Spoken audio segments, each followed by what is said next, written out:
কোচবিহারে আরও একটি পঞ্চায়েত দখলের পথে ঘাসফুল। বিজেপি পরিচালিত তুফানগঞ্জের বারকোদালি 2 নম্বর গ্রাম পঞ্চায়েত। এখানকার পঞ্চায়েত প্রধান যোগ দিলেন তৃণমূলে।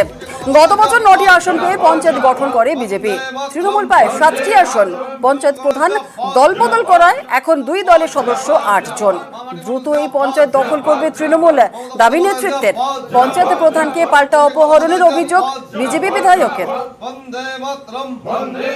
যেহেতু আমাদের এই পশ্চিমবঙ্গে আর কি বিজেপি আসতে পারবে না, ঠিক আছে, এবং আমি যে গ্রাম পঞ্চায়েতের প্রধান আর কি, আমি চাই বর্তমান যে সরকার আছে অর্থাৎ মানুষের সরকার মমতা ব্যানার্জির তার যে উন্নয়নমূলক যে কাজকর্ম আর কি, সেই কাজকর্মগুলো আমি আমার গ্রাম পঞ্চায়েতের যে সাধারণ যে লোক আছে আর কি তাদের মাধ্যমে পরিষেবা দিব আর কি।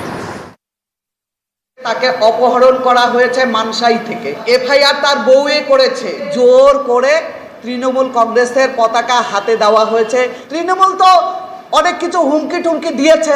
এই যে নক্কারজনক ঘটনা তারা ঘটিয়েছে, আমি এর তীব্র ধিক্কার জানাই।